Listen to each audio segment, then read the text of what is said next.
அடுத்த வினா என்னன்னு சொல்லி பார்த்தீங்கன்னு சொல்லி சொன்னா, இந்து புராண கதைகளுள் ஒன்றாகிய கிருஷ்ணன் ராதை தொடர்பான் கருப்பொருளின் கீழ் வரையப்பட்ட நந்தலால் போஸின் நந்தலால் போஸுடைய ஓவியத்தையும் ராதையின் விரத தாபம் என்ற ஓவியங்களை சுருக்கமாக விளக்குக. அவை இதுல வந்து 2-3 ஸ்டேட்மெண்ட் தந்திருக்குது, நல்லா யோசிச்சு கொள்ளுங்க.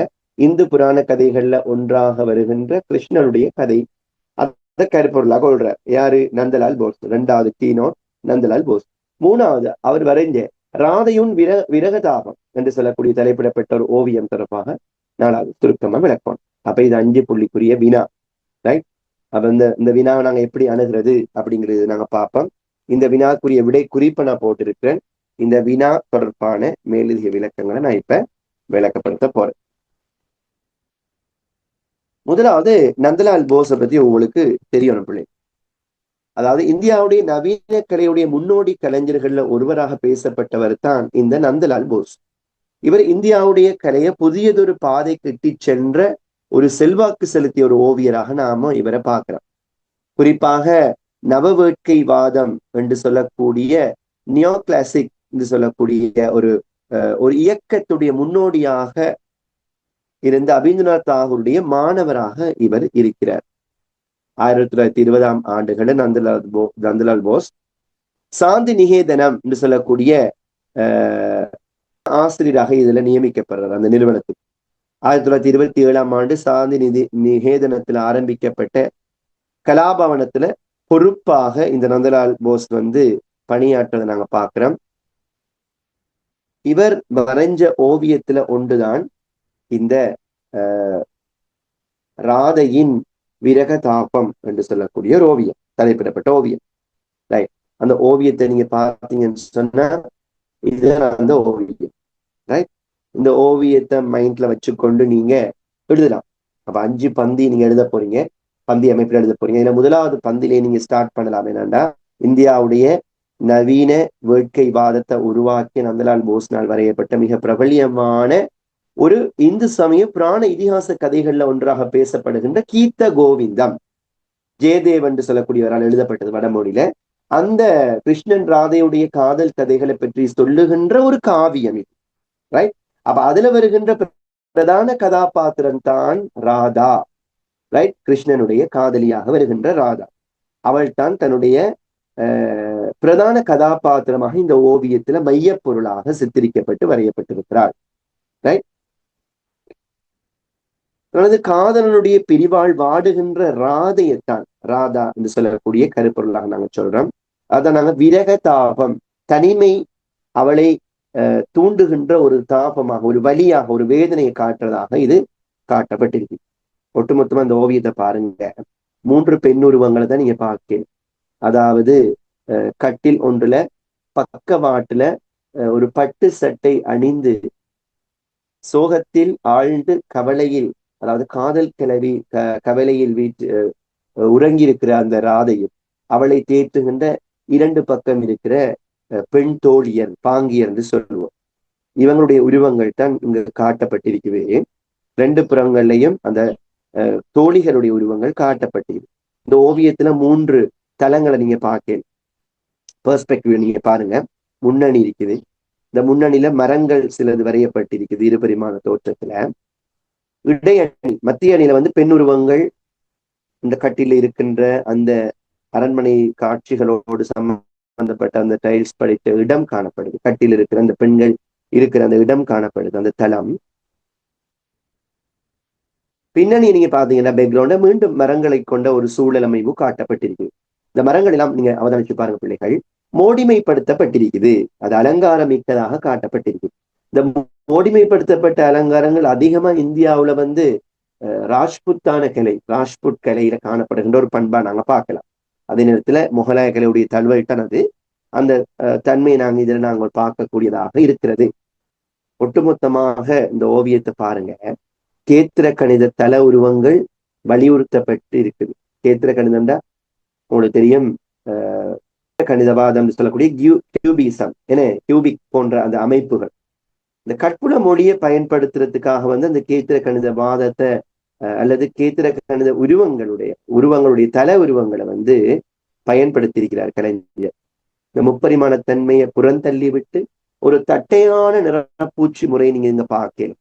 வெப்ப வர்ணங்கள் இருக்குது. இதுல வெப்ப வர்ணம் சொல்றது வந்து வார்ம் கலர்ஸ், மஞ்சள், செம்மஞ்சள், என்ன கபிலம், சிவப்பு போன்ற அந்த சிவப்புடைய செங்காவி நிறம் போன்ற நிறங்கள் இதுல பயன்படுத்தப்பட்டிருக்கு. அதே நேரத்துல குளிர் வர்ணங்கள் ஒன்றுக்கொன்று அருகே ஒன்றோடு ஒன்று பொருந்தும் வகையில பயன்படுத்தப்பட்டிருக்குது. அதுல பச்சை இருக்குது, நாவல், என்ன ஊதான்னு சொல்லுவோம். இந்த மாதிரி சார்ந்த ஒரு விஷயங்கள் நீங்க பார்க்கலாம். இப்ப மரங்கள் மட்டும் இல்லாம மனித உருவங்கள்லையும் அந்த அலங்கார வேலைப்பாடுகள், மோடிமைப்படுத்தல்களை நீங்க பார்க்கலாம். இப்ப இந்த ராதையுடைய கட்டில் மீது வந்து சாய்ந்திருக்கிற விதம், ஏன்னா மேலிருந்து அதுக்கு பக்கத்துல இருந்து அவர் அது தேற்றுகின்ற அந்த பெண்கள் எல்லாம் பார்க்கின்ற பொழுது தூரத்திலிருந்து பார்க்கிற அந்த பெர்ஸ்பெக்டிவ் பாருங்க. அந்த பறவை வானத்தில இருந்து பார்த்தல எப்படி இருக்கும், அதாவது சொல்லுவோம் அதுக்கு பேர்ட் ஐ வியூ சொல்லுவோம். அதாவது தூர நோக்கு, கண்மட்ட நோக்கு நாங்க சொல்லி ஆகாய தூர நோக்கு. இந்த பெர்ஸ்பெக்டிவ்ல தான் கலைஞர் அதை வரைஞ்சிருக்கிறத நாங்க பாக்குறோம். அப்ப ராதையுடைய ரெண்டு புறத்திலையும் காட்சி அளிக்கின்ற அந்த தோழிகள் வந்து அவளை தேற்றுவதாக, அவளுடைய கவலையை தேற்றுகின்ற, ஆறுதல் படுத்துகின்ற அந்த பண்பையும் அந்த ஓவியத்துல ஓவியர் காட்ட தவற இல்லை.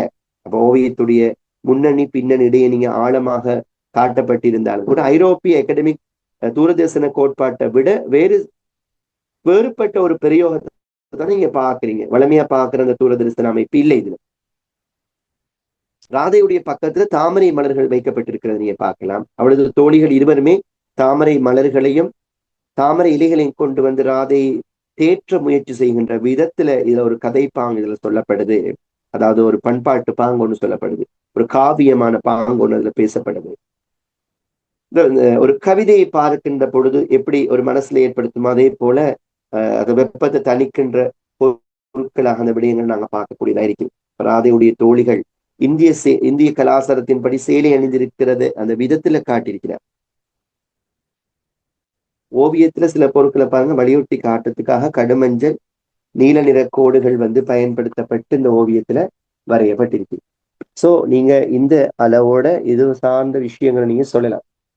நான் இது வரைக்கும் சொன்னதை நான் தொகுத்து சொல்லுவனா இருந்த பிள்ளைகள், கீத கோவிந்தம் என்று சொல்லக்கூடிய 12ஆம் நூற்றாண்டுல ஜெயதேவரால எழுதப்பட்ட ஒரு காதல் காவியம். அதுல வருகின்ற செய்தி என அந்த செய்தி தான் ராதை, கிருஷ்ணன் ராதையுடைய காதல் கதை. அதுல ராதையுடைய விரக தாபம், அதாவது கிருஷ்ணனை பிரிஞ்சு தவிக்கின்ற ராதையுடைய அந்த வலி, காதல் வலி இதுல சொல்லப்படுகின்றது. அது இந்திய புகழ்பெற்ற நந்தலால் போஸ் சொல்லக்கூடிய ஓவியரால் 1936ஆம் ஆண்டு வரையப்பட்ட ஓவியமாக கருதப்படுது. இந்த ஓவியம் national art gallery of modern சொல்லக்கூடிய நியூ டெல்லியில காணப்படுகின்ற காட்சியகத்துல, அதாவது ஒரு கேலரியில, ஆர்ட் கேலரியில, கலாபவனத்துல வைக்கப்பட்டிருக்கிறது நிரந்தரமாக.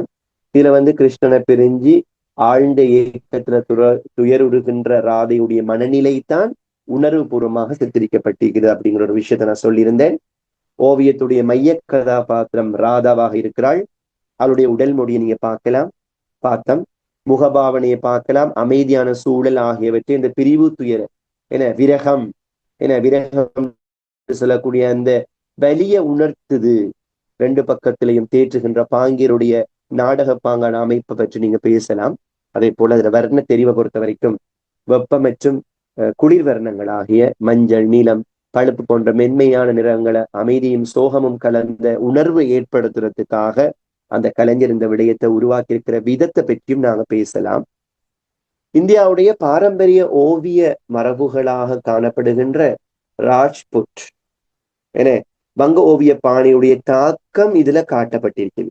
இந்த மரங்களுடைய மோடிமைப்படுத்தப்பட்டல், அதே போல 3 தலங்களாக பிரிக்கப்பட்ட விதத்தை பத்தி நீங்க இதோட தொடர்புபடுத்தி பேசலாம். அதே போல அந்த வீவை நீங்க பாத்தீங்கன்னு சொன்னா பெர்ஸ்பெக்டிவ், தூர தரிசனத்தை, ஆகாய தூர நோக்கு அடிப்படையில இந்த ஓவியம் பேசப்படுறதை நாங்க பாக்குறோம். அவர் ஆதியுடைய விரகதாபத்தை சுருக்கமா சொல்லப்போனா ஒரு வேதனை கிடந்த பக்தி உணர்வோட வெளிப்படுத்துற ஓவியம். நந்தலால் போஸ் அவர் ஏற்பட்ட உணர்ச்சியுடைய வெளிப்பாட்டை கோட்டோவியமாக, வண்ண ஓவியமாக வெளிப்படுத்துகின்ற ஒரு முக்கியமான ஒரு பிரபலியம் பெற்ற ஒரு ஓவியமாக நாங்க கருதுறோம். சோ நினைக்கிறேன் 5 புள்ளிக்கு மேலதிகமாகவே நான் இந்த விடயத்தை விளக்கப்படுத்தியிருக்கிறேன். இதுல முக்கியமா தேர்ந்தெடுக்கப்படுகின்ற 5 விஷயத்தை வச்சுக்கொண்டு நீங்க எழுதுங்க.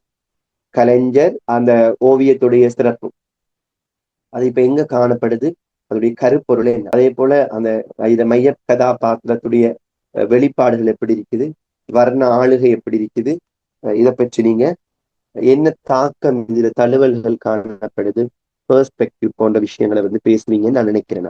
Right, okay. அப்ப ரெண்டாவது வினா உங்களுக்கு கிளியரா விளங்கியிருக்கும். ரைட், ரெண்டாவது வினா உங்களுக்கு கிளியர். அப்ப இந்த கேள்வியை விளங்கி கொண்டீங்க. இந்த கேள்வியிட பின்னணியை நீங்க விளங்கி கொண்டிருக்கிறீங்க. அதுல முதலாவது கேள்வி 2 புள்ளி, இந்த ரெண்டாவது கேள்வி 5 புள்ளி.